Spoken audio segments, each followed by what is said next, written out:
Britain built some of the most beautiful sports cars of the century. It also, in the 1970s, built some of the most disappointing. Stay for number 1. It was rushed across the Atlantic to save a dying empire, sold to unsuspecting commuters, and ended up subject to a sweeping federal safety recall that permanently broke buyer trust. If you're into British motoring history, hit subscribe before we start. This countdown is going to get argued about in the comments. This is the countdown.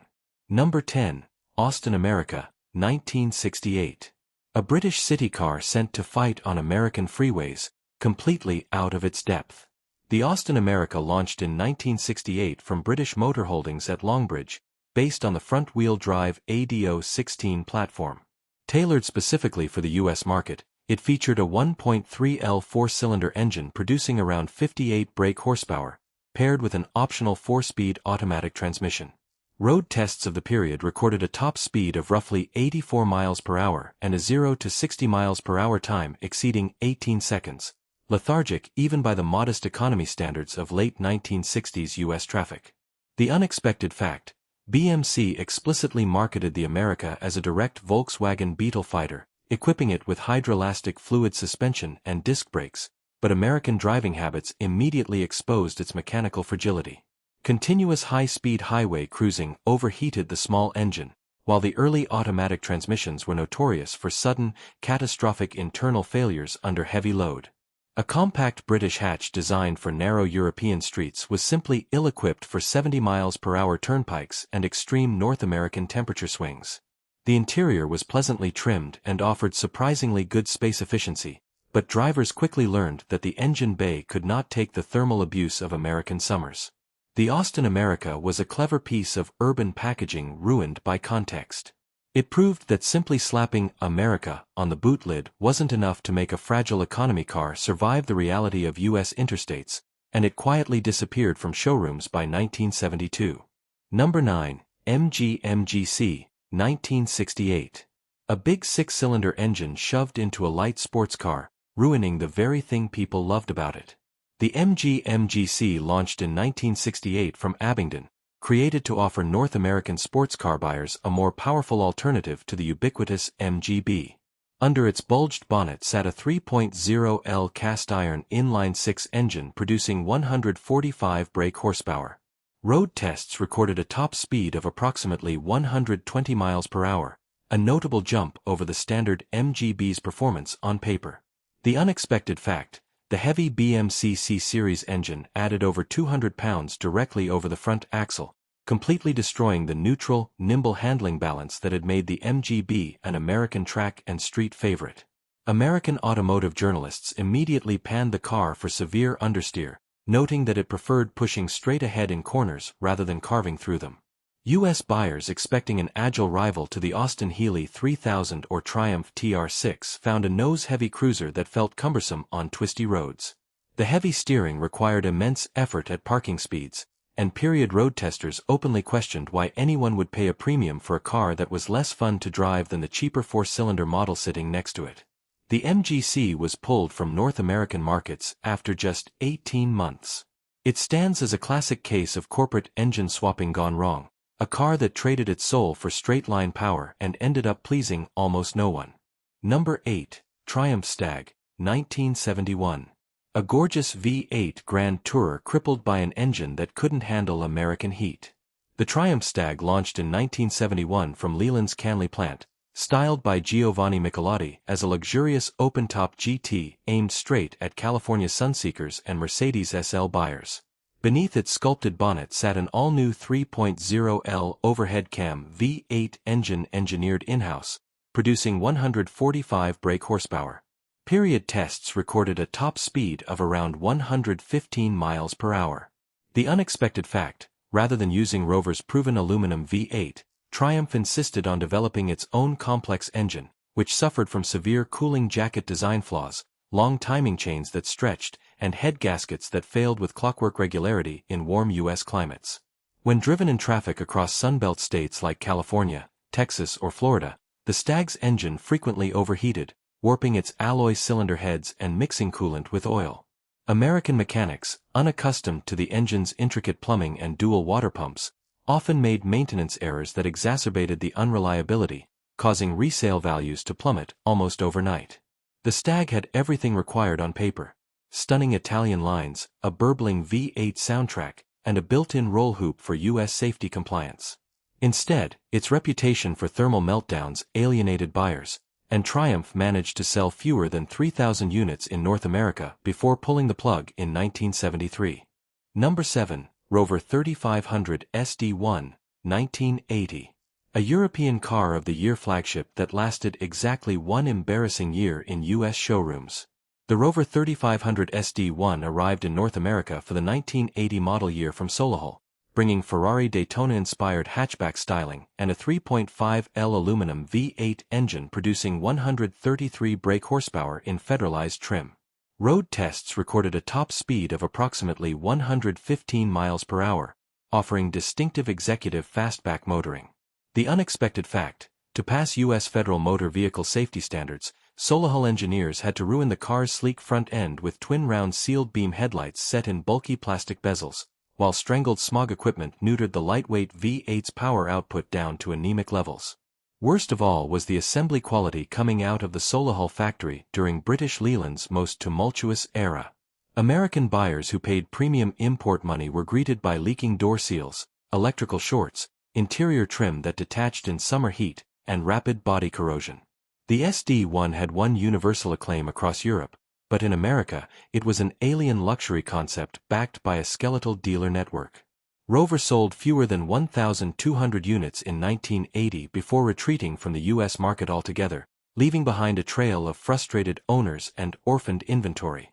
Number 6. Triumph TR7, 1975. The shape of things to come, that arrived with build quality problems and missing horsepower. The Triumph TR7 launched in North America in 1975 from the Speak factory near Liverpool, featuring a bold, futuristic wedge design penned by Harris Mann. Powered by an 8-valve 2.0L four-cylinder engine producing just 84 brake horsepower in U.S. federal emissions trim, road tests recorded a modest top speed of 105 miles per hour and a sluggish 0 to 60 time of over 11 seconds. The unexpected fact: early U.S. cars were built at the infamous Speak plant, where labor disputes and poor quality control resulted in cars arriving on American shores with pop-up headlights that jammed, rear axles that whined, paint that flaked off, and electrical looms that randomly shorted out. Purists were appalled that Triumph had abandoned the traditional chassis, independent rear suspension, and inline-six engine of the TR6 in favor of a unibody coupe with a live rear axle and a low-output four-cylinder. Massive impact bumpers required by U.S. regulations further ruined the wedge silhouette's visual balance.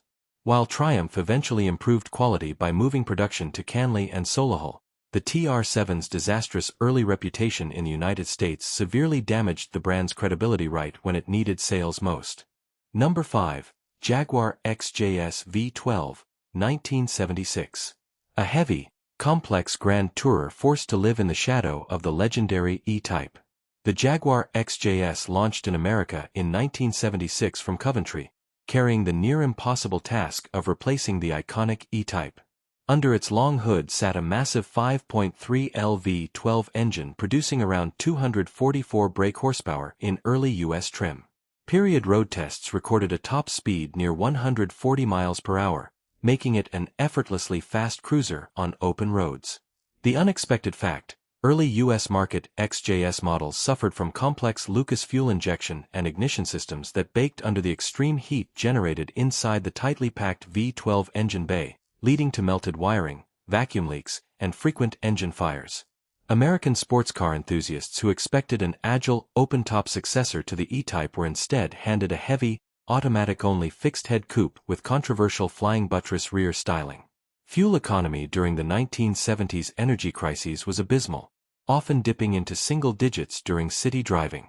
It took Jaguar more than a decade of constant revisions, quality improvements, and the eventual introduction of a convertible body style to turn the XJS into a respected cruiser. But during its late 1970s launch window in America, it was widely seen as an overcomplicated, thirsty disappointment. Number 4. Aston Martin Lagonda Series 2, 1979. A futuristic sci-fi dream whose space-age electronics became an American nightmare. The Aston Martin Lagonda Series 2 arrived in North America in 1979 from Newport Pagnell, boasting extreme Williamtown's wedge styling and an eye-watering price tag exceeding $100,000, equivalent to roughly $400,000 today. Beneath the bonnet was a hand-built 5.3L V8 engine producing around 280 brake horsepower, capable of propelling the long saloon to 140 miles per hour. The unexpected fact: the Lagonda was the first production car in the world to feature digital LED instrument displays and touch-sensitive interior controls, but the solid-state computer technology of the late 1970s was wildly unready for automotive use, failing routinely in hot U.S. climates. Wealthy American owners frequently found themselves starting their ultra-expensive supercar saloon only to watch the digital dashboard display complete nonsense, crash entirely, or shut down the car's auxiliary systems. Repairing the early cathode ray and digital systems required specialized electronics expertise that few U.S. dealers possessed. The Lagonda was undeniably striking and possessed incredible road presence. But as a functioning vehicle, its space-age gadgets made it a legendary exercise in owner frustration, turning what should have been Aston Martin's technological halo into an unreliable garage monument. Number 3. Lotus Elite Type 75, 1974. On paper, it should have outdriven almost everything else here. On the road, it rarely did. The Lotus Elite Type 75 launched in North America in 1974 from Hethel, marking Colin Chapman's bid to turn Lotus from a maker of raw, low-cost track toys into a luxury GT powerhouse.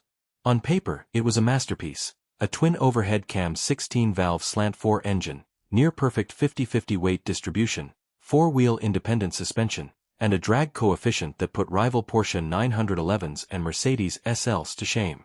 The unexpected fact: despite spec sheets that promised world-beating dynamics and luxury, the execution on American roads fell apart almost immediately. The fiberglass body shell suffered from severe panel flex, doors sagged on their mounts, and the high-strung Lotus 907 engine buzzed frantically at American freeway speeds while suffering chronic oil leaks and belt tension issues. Colin Chapman's uncompromising obsession with saving weight meant that the cabin lacked the solid insulation and quiet refinement U.S. Grand Touring buyers expected at a price point matching a Porsche 911.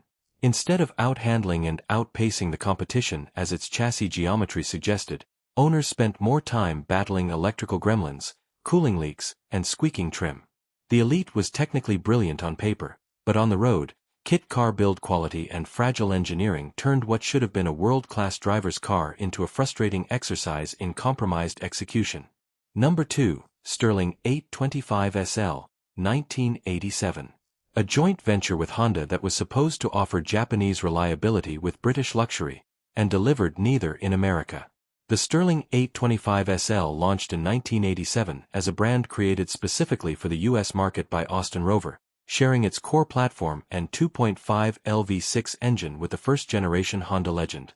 The smooth Honda powertrain produced 151 brake horsepower, giving the leather-trimmed saloon a top speed of roughly 120 miles per hour and impressive mechanical smoothness. The unexpected fact: while Honda built its version of the car in Japan with flawless assembly, Rover built the Sterling in Cowley, England, using British electrical components and trim materials that deteriorated rapidly under American sun. Within months of taking delivery, American owners reported failing electric windows, peeling wood veneers, rotting leather trim, and Lucas-supplied electrical glitches that caused warning lights to flash continuously. Corrosion protection was so inadequate that bodies started showing rust spots on dealer lots in coastal states. Initial U.S. sales were strong due to clever marketing and Honda mechanical lineage, but word quickly spread about the abysmal build quality. Sales collapsed from over 14,000 units in year one to a trickle, forcing Rover to abandon the Sterling brand and flee North America permanently by 1991. Number 1. Aston Marina, 1973. Pushed onto American highways as an import bargain, and pulled back under a cloud of federal recalls. The Aston Marina launched in the United States in 1973 from BMC's Cowley plant, rushed across the Atlantic by British Leland in a desperate bid to gain a foothold in the booming North American subcompact market. Powered by a 1.8L four-cylinder engine derived from the MGB, it produced 72 brake horsepower in U.S. trim, yielding a top speed of roughly 90 miles per hour and sluggish acceleration. The unexpected fact: British Leyland's U.S. export push collapsed into scandal when 181,000 cars, led by the Marina, were swept into massive federal safety recalls for steering component failures, defective fuel pumps, and fire hazard fuel tank leaks. American buyers who bought the Marina expecting simple, robust transport were greeted by lever-arm front suspension from the 1948 Morris Minor, terrible body roll, and build quality so poor that door handles broke off in drivers' hands. The car felt decades behind domestic subcompacts like the Ford Pinto or Japanese imports like the Toyota Corolla. The combination of primitive underpinnings, abysmal reliability, and embarrassing safety recalls completely destroyed consumer confidence in Aston. British Leyland withdrew the Marina from the U.S. market after just 2 model years, leaving behind a legacy as one of the most disappointing export failures in automotive history. Before we close, a few honorable mentions that narrowly missed the main list, but deserve a moment of silence for what could have been. First, the Jensen-Healey sports car, launched in 1972 as a joint venture to revive the classic roadster market. It carried Lotus's brand new 907 twin-cam engine, which sounded fantastic on paper but proved disastrous in practice. Early U.S. owners were plagued by severe oil consumption, premature cam belt failures, and warped heads before Jensen ever had the chance to iron out the bugs, effectively tanking the brand's reputation before production could even gain momentum. Then there is the late 1970s rubber bumper, MGB. To comply with strict new American bumper height and crash requirements, engineers raised the ride height by 1.5 inches and fitted massive polyurethane nose cones, completely wrecking the car's sweet handling balance and delicate lines. Combined with single carburetor setups designed to meet tightening emissions laws, the once crisp sports car was choked down to under 70 horsepower, retaining its iconic silhouette but losing almost all of its original driving vigor on U.S. highways. And finally, the TVR Tasman. Brought over in the early 1980s, it boasted radical Oliver Winterbottom wedge styling and reliable Ford Cologne V6 power. On paper, it was an exotic hand-built alternative to mainstream sports cars. On the road, however, it suffered from typical low-volume British kit car flaws, water leaks, fragile switchgear, and bewildering electrical gremlins that limited its market appeal strictly to the most patient and devoted enthusiasts. None of these quite made the final 10, but all 3 tell the exact same underlying story. A British motor industry struggling to adapt its traditional handcrafted engineering and rushed quality control to the strict regulations and harsh climatic realities of the American market. Britain's export story in North America has legendary high points that define generations: the breathtaking Jaguar E-Type, the clever original Mini, and the original luxury conquering Range Rover, all carved out permanent, revered places in global automotive culture. This list, however, represents the sobering flip side of that legacy.